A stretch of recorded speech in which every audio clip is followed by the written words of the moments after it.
샬롬 사랑하는 헤븐이들, 추운 12월 따끈한 말씀과 함께 찾아온 허민영입니다. 오늘 본문 말씀은 에스겔 20장 9절에서 17절 말씀으로 율법과 안식일을 지키면 너희가 살 것이다 라고 말씀하신 하나님의 말씀을 거절하며 지키지 않는 이스라엘 백성들의 모습이 등장합니다.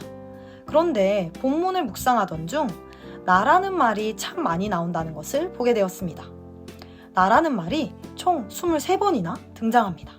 그리고 나라는 말 다음으로 가장 많이 언급하는 말이 이스라엘 백성 그들인데 그 말들은 19번이나 등장합니다. 나 그리고 그들에 해당하는 이스라엘 백성에 대해 왜 이렇게 많이 언급하셨을까요?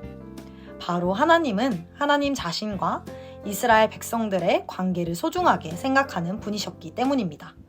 하나님께서 이스라엘 백성들을 애굽에서 광야로 이끄시며 그들에게 율법과 안식일을 준 이유는 그것이 하나님과 백성 사이의 약속, 징표였기 때문입니다. 여러분, 우리가 소중하게 생각하는 사람, 중요하게 생각하는 사람과 약속을 정했다고 가정해 봅시다. 그 약속을 지키기 위해 얼마나 애를 쓰고 집중할까요? 그러나 나에게 중요하다고 생각되지 않는 사람과 약속을 정했다고 생각해 봅시다. 되게 많은 경우 약속을 까먹고 잊어버리기 일쑤입니다. 다시 말해 약속을 지킨다는 것은 그 사람과의 관계를 중요하고 소중하게 여긴다는 것과 같은 의미인 것입니다. 오늘 하나님께서는 이스라엘 백성들에 대해 분노하신 이유 또한 단순히 이스라엘 백성들이 율법과 안식일을 지키지 않아서가 아니라 궁극적으로 그들이 하나님과의 맺은 약속을 지키지 않으므로 하나님 또 그분과의 관계를 소중하게 여기지 않았기 때문이라고 볼 수 있습니다. 여러분은 지금 하나님과의 관계를 어떻게 만들어가고 계신가요? 하나님께서 여러분들을 소중히 여기시는 만큼 여러분도 하나님을 소중하게 여기며 하나님과의 관계에 있어 집중하고 계신가요? 많은 사람들이 인간관계에 있어 인간은 한결같아야지 라는 생각을 가지고 있다고 합니다. 저 또한 과거 관계들 속에서 변하는 사람들의 모습을 보며 나에게 어떻게 이럴 수 있어? 사람이 이렇게도 변할 수 있구나 하는 마음이 들었던 적이 있습니다. 그런데 여러분, 하나님께서도 우리의 변화된 태도를 보시며 실망하고 떠나실까요?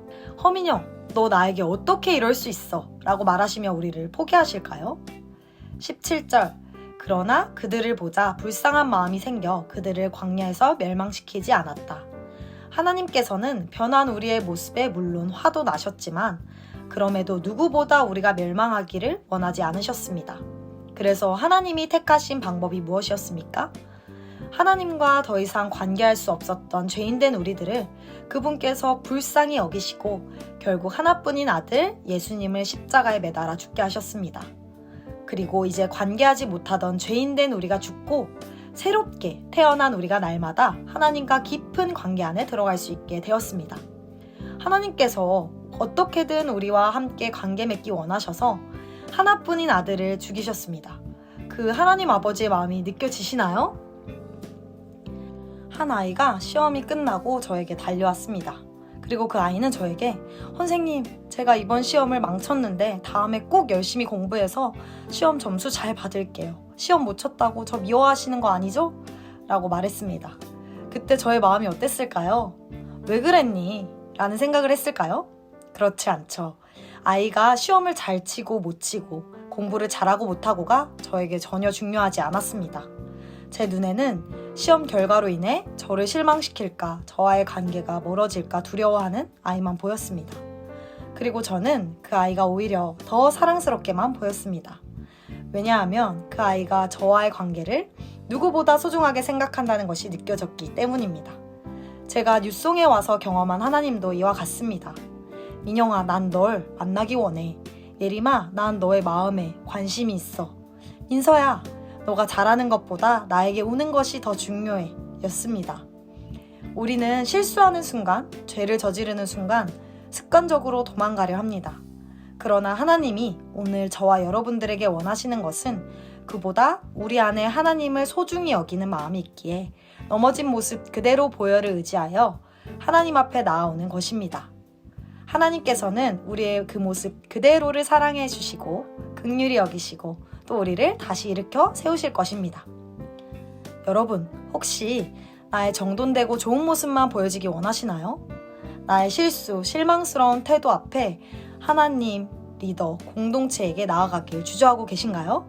그럴수록 하나님과 리더, 공동체에게 나아가시길 축복합니다.